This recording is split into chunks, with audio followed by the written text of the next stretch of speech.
Laporan laba rugi komprehensif lain adalah laporan yang mengukur keberhasilan kinerja perusahaan selama periode tertentu.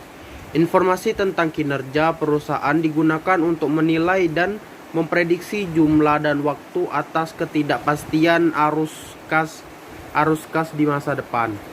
Kegunaan laporan laba rugi dan penghasilan komprehensif lainnya. Laporan laba rugi dan penghasilan komprehensif lainnya berguna untuk membantu pengguna laporan keuangan dalam memprediksi arus kas pada masa yang akan mendatang atau masa depan dalam rangka menentukan profitabilitas, nilai investasi dan kelayakan kredit. Laporan laba rugi komprehensif sering digunakan untuk beberapa pengguna laporan keuangan sebagai beberapa pengguna laporan keuangan berikut, yaitu investor, kreditor, dan manajemen. Terbatasan laporan laba rugi komprehensif. Penghasilan atau beban yang tidak dapat diukur dengan andal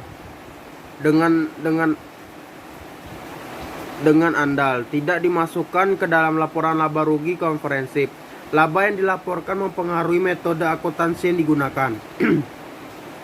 Pengukuran penghasilan dan bahan melibatkan pertimbangan atau judgement manajemen.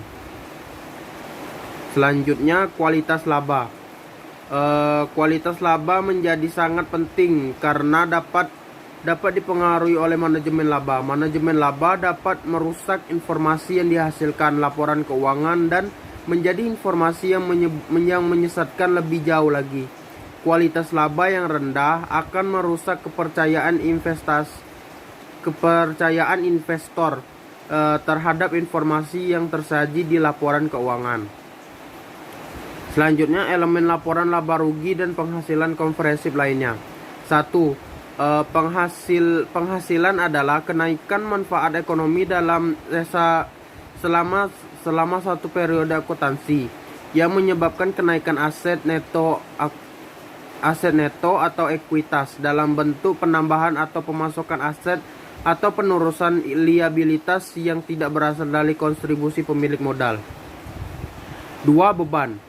Beban adalah penurunan manfaat ekonomi selama suatu periode akuntansi yang menyebabkan penurunan aset neto atau ekuitas dalam bentuk arus keluar atau berkurangnya aset atau bertambahnya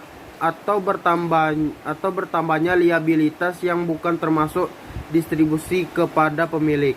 Yang selanjutnya, total laba rugi komprehensif dibagi menjadi berikut. Yang pertama, komponen laba rugi. Komponen laba rugi. Laba rugi adalah total pendapatan dikurangi beban yang tidak termasuk dalam komponen pendapatan komprehensif lainnya. Komponen pendapatan komprehensif lainnya.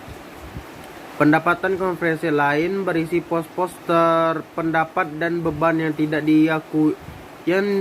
diakui dalam laba rugi sebagai disyaratkan oleh SAK dan lainnya. Komponen penghasilan komprehensif. Perubahan dalam surplus evaluasi aset tetap dan aset tak berwujud. Keuntungan dan kerugian yang timbul dari penjabaran laporan keuangan dari entitas asing. Bagian efektif dari keuntungan dan kerugian instrumen lindung nilai dalam rangka lindung nilai arus kas. Pengukuran kembali atas program manfaat pasti dan keuntungan kerugian dari pengukuran kembali aset keuangan yang dikategorikan sebagai tersedia untuk dijual. Format laporan laba rugi dan penghasilan komprehensif lainnya. Dalam PSAK 1 revisi 2013, penyajian laporan keuangan diatur mengenai informasi yang disajikan dalam bagian laporan laba rugi, yaitu pendapatan atau revenue, biaya keuangan, biaya laba rugi dari entitas asosiasi, alat atau ventura yang dicatat menggunakan metode ekuitas, beban pajak, dan jumlah tunggal untuk operasi yang dihentikan. Laporan laba rugi untuk tunggal atau single step. Semua pendapatan dan keuangan diletakkan di bagian awal laporan laba rugi, lalu diikuti dengan seluruh beban dan kerugian yang disajikan dalam satu laporan laba rugi komprehensif. Laporan laba rugi komprehensif bentuk ganda atau multiple step mempunyai dua bagian terpisah. Bagian pertama yaitu laporan laba rugi periode berjalan, dan bagian kedua yaitu penghasilan komprehensif lain yang dimulai dengan angka laba rugi periode berjalan diikuti dengan penghasilan komprehensif lain. Yang selanjutnya pengungkapan laporan laba rugi komprehensif. Yang pertama, pos penghasilan dan beban berjumlah material, maka sifat dan jumlah harus diungkapkan. Terjadi penurunan nilai persediaan menjadi nilai realisasi neto. Terjadi penurunan nilai aset tetap, pelepasan aset tetap, pelepasan investasi, operasi yang dihentikan, penyelesaian tuntutan hukum, dan pembalikan provisi. Penyajian operasi dihentikan pada laporan laba rugi komprehensif. Lini bisnis terpisah yang mewakili lini usaha untuk area geografi operasi utama yang terpisah. Bagian dari rencana tunggal terkoordinasi untuk melepaskan lini usaha atau area geografis operasi utama yang terpisah. Akuisisi untuk dijual kembali yaitu entitas anak yang diperoleh secara khusus dan tujuan dijual kembali. Laporan perubahan ekuitas. Laporan perubahan ekuitas merupakan salah satu unsur laporan keuangan lengkap yang harus disajikan oleh perusahaan. Laporan perusahaan ekuitas menyajikan informasi tentang perubahan ekuitas perusahaan antar awal dan akhir periode pelaporan yang mencerminkan naik turunnya aset neto selama periode, baik yang berasal dari setoran atau distribusi kepada pemilik, atau yang berasal dari hasil atau kinerja perusahaan selama periode berjalan. Informasi dalam laporan perubahan ekuitas. Total laba rugi komprehensif dengan penyajian terpisah untuk jumlah yang dialokasi untuk pemilik induk perusahaan dan alokasi untuk kepentingan non-pengendali.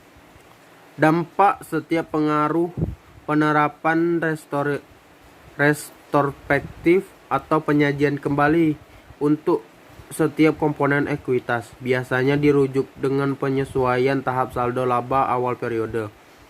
Rekonsiliasi atas perubahan masalah periode berjalan untuk setiap komponen ekuitas yang dihasilkan dari laba atau rugi setiap pos dari penghasilan komprehensif lain, serta transaksi dalam pemilik setiap tambahan modal atau penarikan. Dividen yang diakui dan jumlah dividen per saham pos ini juga dapat disajikan pada catatan atas laporan keuangan. Mungkin itu saja dari saya. Assalamualaikum warahmatullahi wabarakatuh.